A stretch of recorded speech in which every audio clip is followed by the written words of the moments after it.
Om Namo Bhagavate Vasudevaya. Om Namo Bhagavate Vasudevaya. Om Namo Bhagavate Vasudevaya.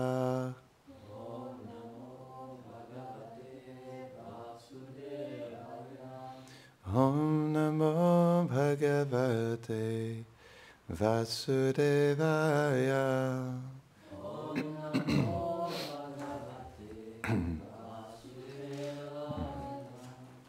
Bonjour, bienvenue à tous à Prajpavan. Aujourd'hui, nous allons lire un verset du Srimad Bhagavatam, chapitre 12, versets 2 à 6. Est-ce que tu pourrais m'amener mon téléphone, s'il te plaît, que j'ai mis là?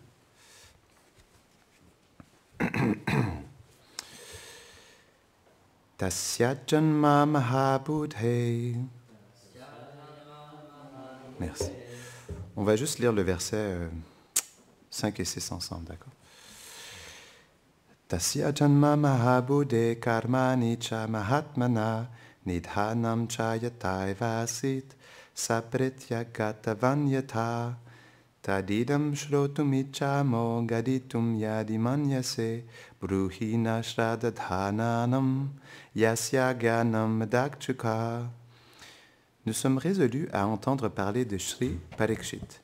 Sois miséricordieux envers nous et révèle-nous tout ce qui concerne la naissance et les exploits de cet homme de sagesse exaltée, à qui Shri Shukadev inculqua la suprême connaissance.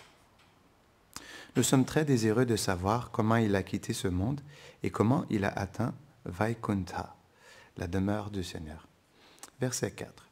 Sutta vacha apipala dharma raja pitri vadranchayan praja nispriha sarva kamebhya Krishna padanusevaya.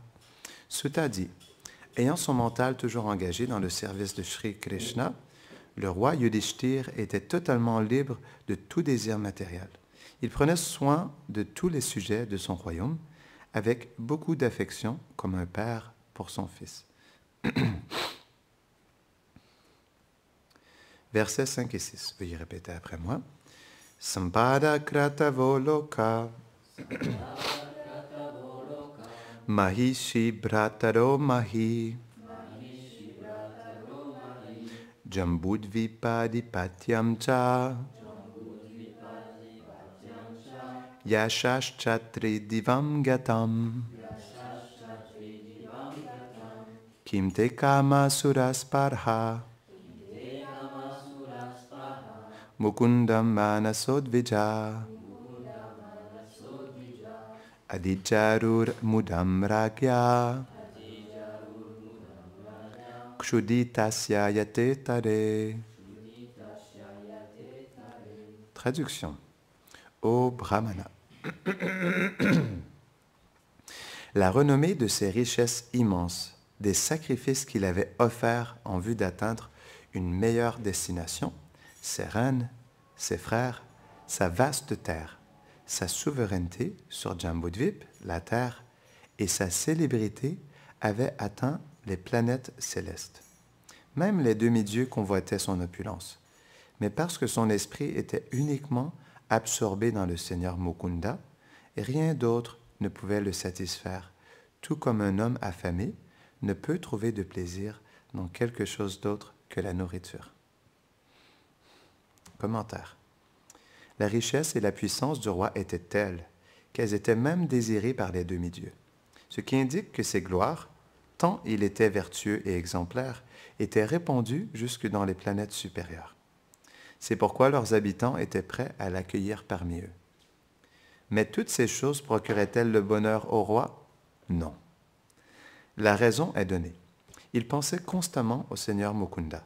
En âme libérée, il s'engageait continuellement dans le service de dévotion pure et trouvait son seul plaisir dans la satisfaction de Krishna. La source de son contentement n'était donc pas son immense royaume, Jambudvip. Cette chaste épouse Draupadi, ses frères ni ses sujets. C'est pourquoi notre verset compare le roi à un affamé, car celui qui a faim ne sera satisfait qu'avec de la nourriture. De la même manière, le roi ne puisait son contentement que dans le service du Seigneur.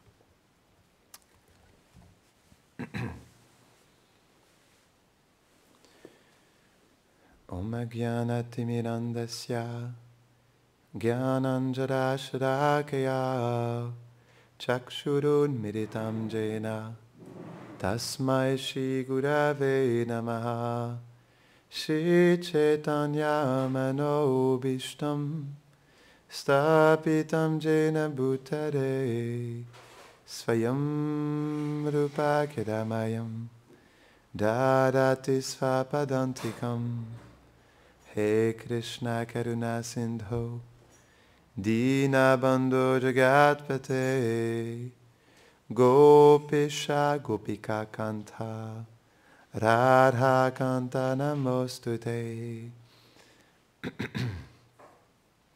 Tapta Kanchana Gaurangi Radhe Vrindavaneshwari Vrishabhanu Sute Devi Pranamami Hare Priye Vanchakalpatarubhyascha Kripa Sindhubhya Eva Cha Patitanam Pavanebhyo Vaishnavebhyo Namo Namaha Jaya Shri Krishna Chaitanya Prabhu Nityananda Shri Advaita Gadadhara Shivasadi Gaura Bhakta Vrinda Hare Krishna Krishna Krishna Hare Hare Hare Rama Rama Rama Hare Hare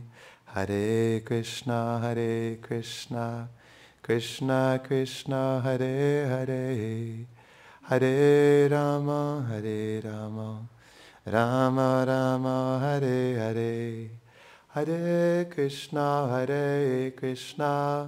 Krishna Krishna Hare Hare Hare Rama Rama Rama Hare Hare Namaham Vishnupadaya Krishna Prishtaya Bhutale Shrimate Bhaktivedanta Swaminiti Namine Namaste Sarasvati Deve Gauravani Pracharine Nirveshesha Shunnavadi Paschatya Shatadine.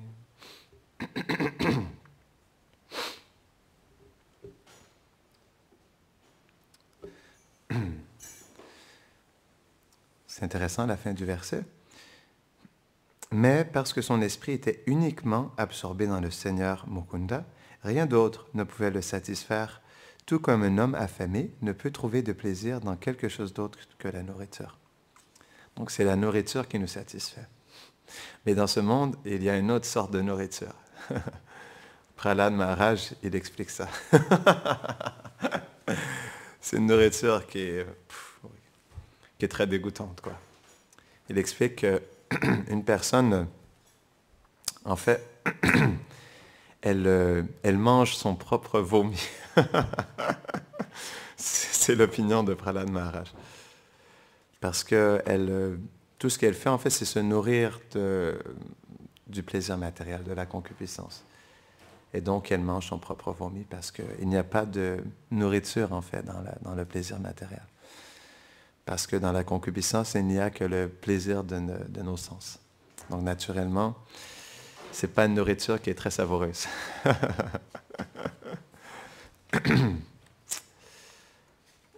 Parce que ce n'est pas une nourriture pour l'âme.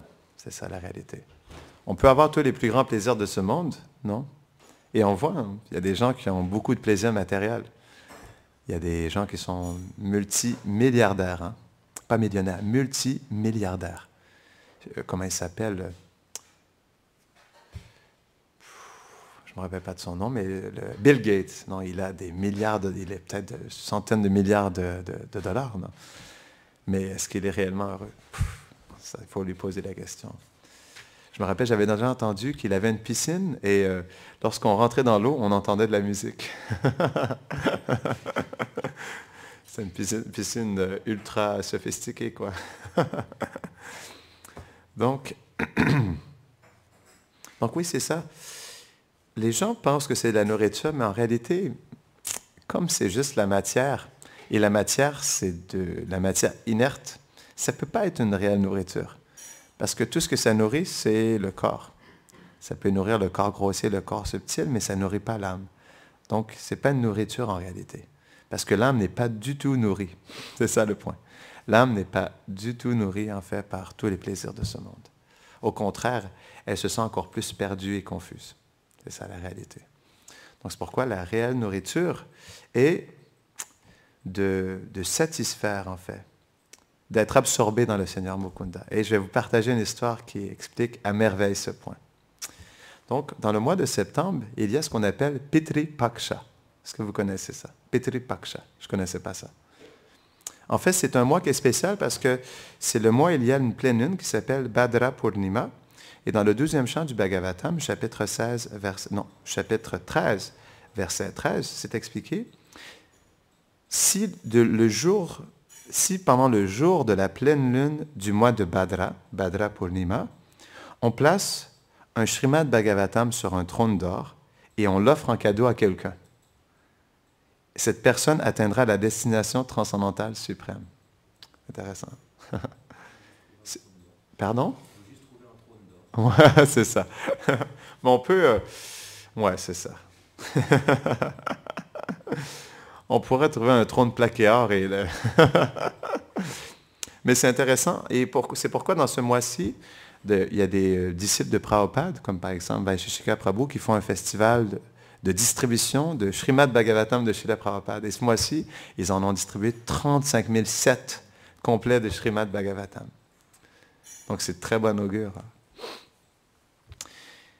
Et donc, c'est aussi, après le Bhadra Purnima, il y a aussi ce qu'on appelle Pitri Paksha. C'est un festival particulier. En fait, c'est un festival où on adore les ancêtres qui sont déchus. C'est pourquoi ce n'est pas de bon augure. Ce sont des ancêtres qui n'ont pas atteint la libération.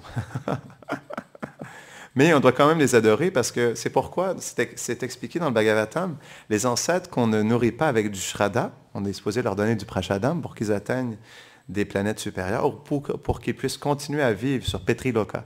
C'est la planète des ancêtres. Et donc, à cet endroit, il y a des opulences matérielles. Mais si les... comment on appelle ça? En tout cas, pardon? Les descendants, c'est ça, merci. Si les descendants n'offrent pas de Shraddha, les ancêtres, ils souffrent, en fait, sur la planète de Petri Loka. Et donc, comme ils souffrent tellement, ils deviennent envieux et ils deviennent, en fait, en colère contre leurs descendants et ils se transforment en Yamaduta et ils vont faire souffrir. C'est ça qui est expliqué. Ils se transforment en Yamaduta, ils vont aller chercher leurs descendants et ils les amènent dans les planètes infernales. Donc, il ne faut pas, en tout cas, nous, comme on est absorbé dans le service de Krishna, on n'est pas endetté par toutes ces choses-là. Mais pour ceux qui ne sont pas dans le service de dévotion, attachez votre sucre avec la broche, ça va décoiffer. Il faut nourrir les ancêtres. Parce que sans ça, ils risquent, au moment de la mort, de venir nous chercher. Et donc, même il y a 5000 ans aussi, à Vrindavan, il y avait aussi ce festival de Pitri Paksha. Et donc, Jatila, comme c'est un festival qui n'est pas de bon augure, et c'est même expliqué qu'en Inde, encore aujourd'hui, pendant ces 2 semaines, en septembre, après la pleine lune de Bhadra Purnima, les gens ne font pas de transactions commerciales, ils ne célèbrent pas d'anniversaire, ils ne font pas de mariage. Et ils ne s'absorbent pas trop dans les activités matérielles pendant ces 2 semaines, parce que ce n'est pas de bon augure. Et donc même Jatila, comme Jatila, elle est toujours en train de s'assurer du bien-être de sa famille et pas de prestige, mais de la bonne augure dans sa famille pour qu'il puisse continuer à avoir des richesses. Elle était inquiète pendant ces 2 semaines. Et donc, comme on expliquait, normalement en Inde, les gens ne sortent pas trop, ils ne font pas trop de transactions commerciales. Donc Jatila, elle était dans ce sentiment, elle est allée voir Radharani, elle lui a dit, « Radharani, il faut que je te dise une chose. Là, le Pitri Paksha commence. C'est 2 semaines. Et ce n'est pas de bon augure. Et donc, je t'interdis de sortir de la maison. Je t'interdis. Même, je t'interdis de sortir de ta chambre. Et si tu sors de ta chambre, tu seras puni. Et là, Radharani, elle lui a fermé la porte. Radharani, elle était dans un coin de sa chambre, elle s'est mise à pleurer. Elle s'est effondrée sur le sol, elle s'est mise à pleurer. Elle s'est dit, comment est-ce que je peux vivre 2 semaines dans la séparation de Krishna? Parce que pour Radharani, même lorsqu'elle fait un clin d'œil, lorsqu'elle ferme son œil, non? Un clin d'œil pour Radharani, parce qu'elle ne voit pas Krishna, est comme 4 yugas. Juste un clin d'œil. Donc, imaginez-vous 2 semaines. Donc, pour Radharani, c'est insupportable. Non? Et donc, elle s'est dit, comment je vais faire? Et là, comme Lalita Sakhi, c'est son amie de cœur, elle s'est mise à penser à Lalita Sakhi. Oh, Lalita Sakhi, je m'ennuie de toi, s'il te plaît, viens me voir. Et donc, juste le fait qu'elle pense à Lalita Sakhi, elle est apparue immédiatement. Ça montre une intimité entre Radharani et Lalita Sakhi. Elle est tellement proche d'elle que dès que Radharani pense à elle, elle apparaît immédiatement. Non. Anuradha, non? C'est la plus proche servante de Radharani, non? Anuradha. Elle suit toujours Radharani. Et donc, Radharani pleurait. « Oh, Lalita Sakhi, qu'est-ce que je vais faire? Jatila, il m'a interdit de sortir de ma chambre. Je ne peux même pas sortir dans le palais. Qu'est-ce que je vais faire? Je ne pourrai même pas voir Krishna pendant 2 semaines. C'est impossible. » Et donc, Lalita Sakhi, elle a dit, « OK, attends un instant. » Elle s'est assise, donc en méditation. Elle a pensé profondément, non? Elle a médité là-dessus profondément. Et là, elle a une idée. Elle lui a dit, « Pourquoi on ne fait pas une offrande à Sandhya Devi? » Sandhya Devi, c'est la femme du dieu du soleil. Sandhya, Sandhyam, non? On chante à tous les matins. Sandhyam veut dire c'est le moment où il y a un changement, une transition dans le temps. Donc, c'est par exemple l'aube ou le crépuscule ou le zénith du soleil, non? C'est pourquoi c'est la femme du dieu du soleil, parce que le dieu du soleil, c'est lui qui il est en contact avec les Gayatri Mantras, parce que le soleil fait en sorte qu'il y a le lever du soleil, le zénith et le coucher du soleil, non? Et donc, Sandhya Devi, non? La femme du dieu du soleil qui est en contact avec les Gayatri Mantras, dans le sens où c'est elle qui est en charge on pourrait dire des Sandhyam, non? Des 3 moments de la journée. Non? Et donc, elle dit, pourquoi on n'adore pas les Sandhya Devi? Pourquoi on ne fait pas une adoration spéciale? Elle dit, on n'est pas des brahmanas, et comme on est des femmes, on ne peut pas chanter les Gayatri Mantras. Non, on n'a pas le cordon brahmanique, on ne peut pas chanter les Gayatri Mantras, mais on peut faire une adoration spéciale à Sandhya Devi en lui faisant on va appeler ça le festival de Sanji.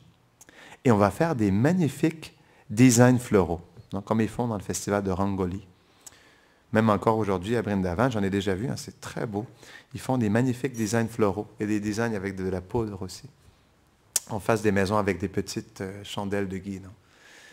Et donc elle a dit, pour le plaisir de Sandhya Devi, on va faire des magnifiques designs floraux. Et comme ça, on va aller voir Purnamasi Devi, on va lui demander qu'elle trouve une excuse, comme en fait c'est Purohit.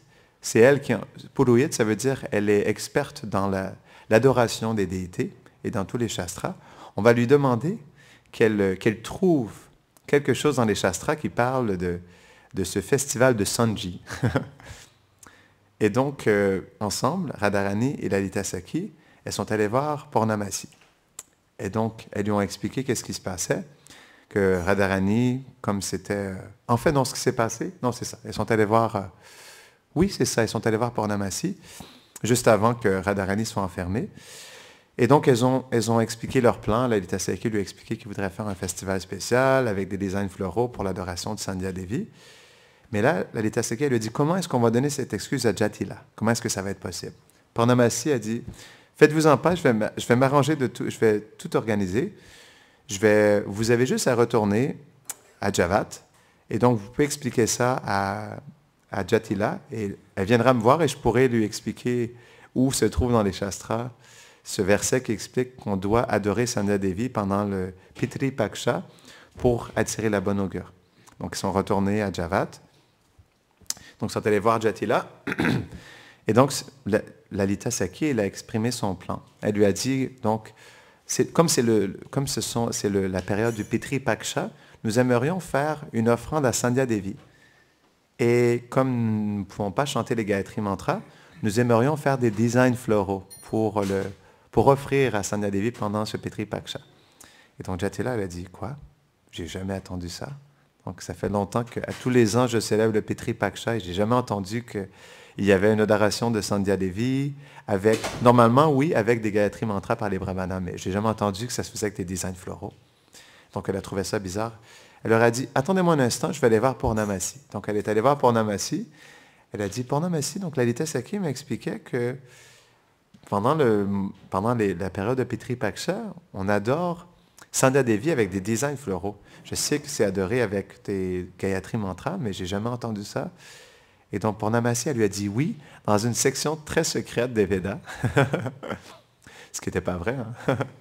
Mais comme c'est Purnamasi qui le dit, ça veut dire que c'est vrai, quoi. Si Purnamasi le dit, c'est shastrique, non? Même si ce n'est pas écrit, non?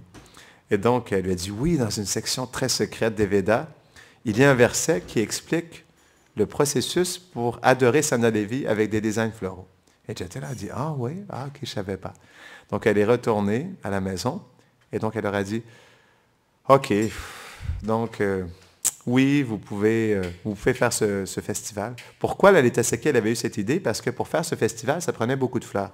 Et comme en septembre, en ce moment, c'est la fin de la saison des pluies, si vous allez à Govardhan, dans certains bosquets, il y a plein de fleurs.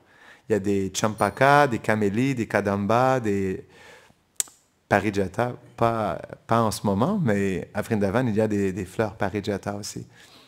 Et donc, Lalita Sakhi, elle avait eu cette idée parce qu'elle s'était dit, si on doit faire des designs floraux, on doit aller dans les forêts de Govardhan, dans les forêts de Vraj, pour aller chercher des fleurs spéciales, pour faire des magnifiques designs floraux. C'est pourquoi elle avait eu cette idée. Non? Comme ça, elle pourrait sortir. Et elles avaient fait le vœu, toutes les gopis ensemble, de faire l'adoration de Sandhya Devi. Et donc, Lalita Sakhi, lorsque Jatila elle a entendu ça, puis elle a reçu de Purnamasi, elle n'était pas trop d'accord. Elle a dit, OK, oui, j'accepte, mais à une condition. Donc, vous y allez tous ensemble, les gopis, mais à une condition, je veux que vous ne rencontriez aucun homme. C'est interdit.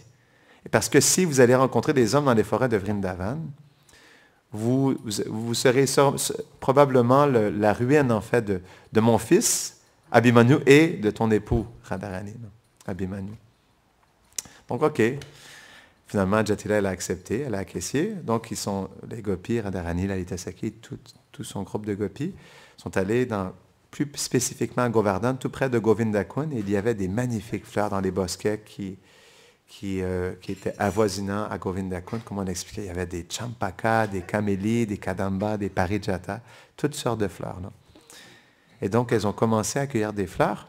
Et Lalita Sakhi, elle sentait la présence de Krishna. Parce que Lalita Sakhi, comme c'est expliqué même que parmi les 16 108 gopis, c'est la seule qui peut unir, ou on pourrait dire désunir Radha et Krishna pour intensifier leur sentiment de séparation et unir le couple divin pour soulager, apaiser leur sentiment de séparation. C'est la seule.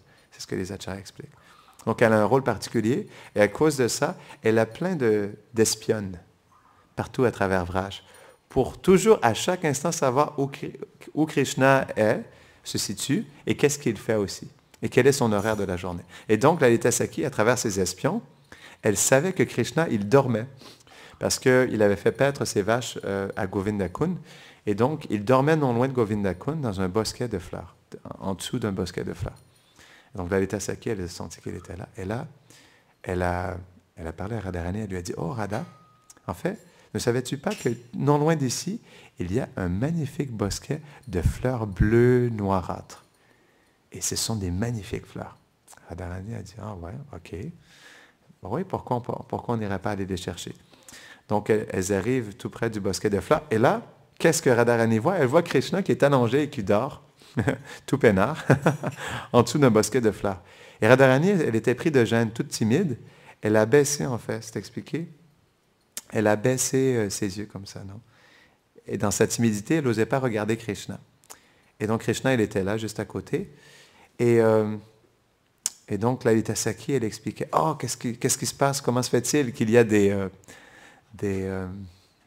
corbeaux dans les forêts de Vraj? » Et donc, Radharani s'est expliqué, lorsqu'elle a vu Krishna, elle s'est mise à pleurer tellement elle était touchée de voir Krishna. Et il y a une larme qui est tombée de ses yeux.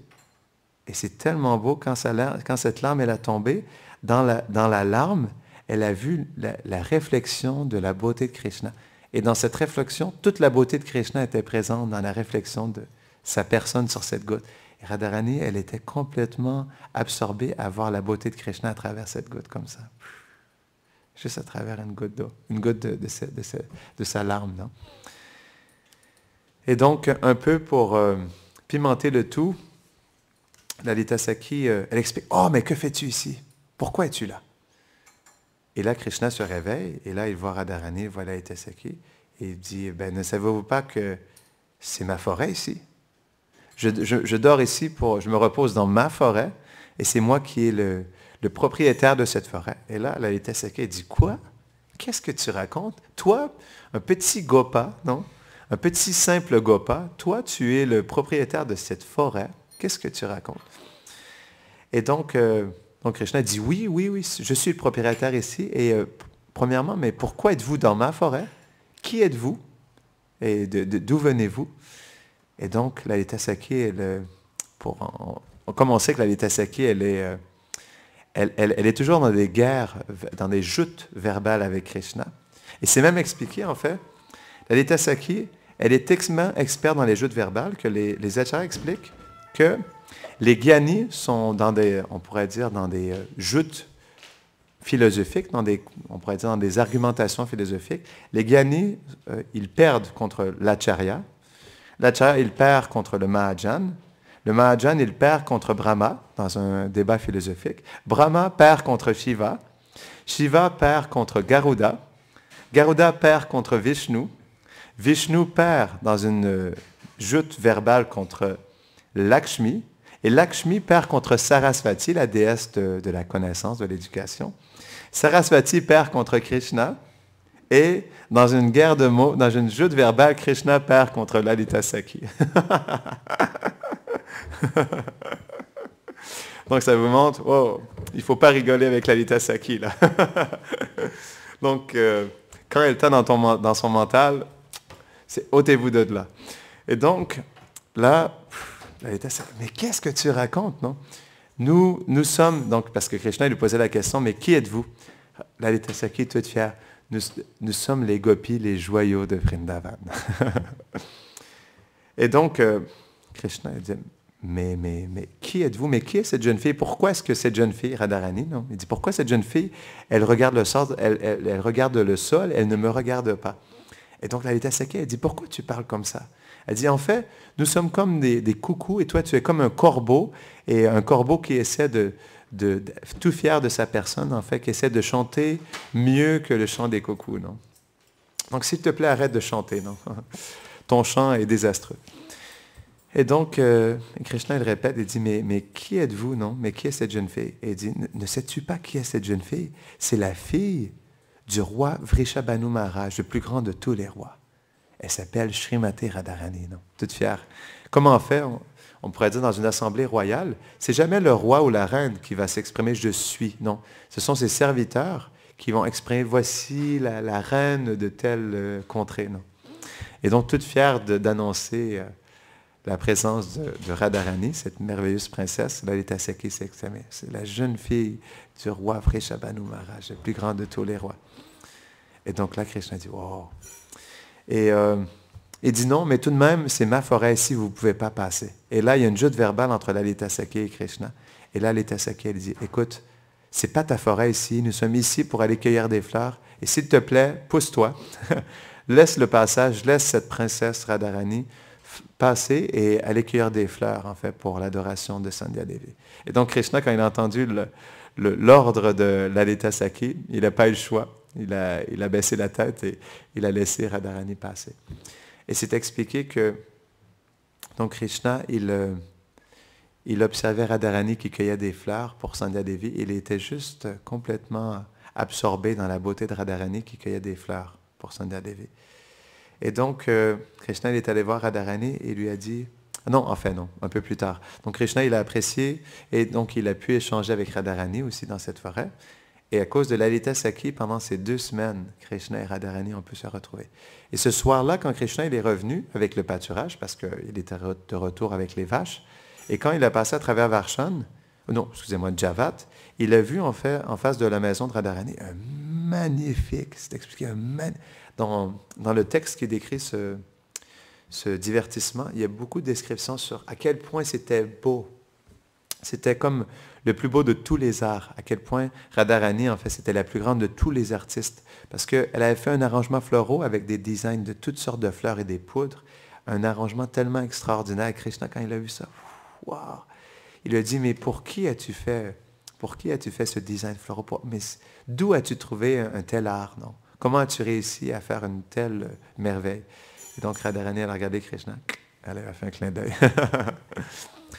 Et donc, justement, à cause de Lalita Sakhi, Radharani, à tous les jours, a pu sortir dans les forêts d'Ovraj et retrouver Krishna, en fait, dans les forêts de Vrindavan. Donc, avant de terminer, j'aimerais partager un très beau verset qui est dans le Brahma Samhita, qui décrit bien, en fait, les gloires de Vrindavan. Et ça, c'est le Seigneur Brahma, après avoir eu le darshan de Goloka Vrindavan, il a écrit le Brahma Samhita, qui est 100 chapitres, et de ces 100 chapitres, on n'a que le 5e chapitre que Chaitanya Mahaprabhu il a trouvé dans un temple dans le sud de l'Inde. Il a trouvé ce 5e chapitre et le Kurma Purana. Et donc, voici un verset de Brahma. Dans le monde spirituel, le Seigneur Krishna est le seul amant. Chaque arbre est un arbre à souhait, chaque caillou est un joyau, toute l'eau est du nectar, chaque mot est une chanson, chaque pas est une danse. La flûte est l'instrument préféré et il y a un festival tous les jours. Jai Goloka Vrindavan ki Jai.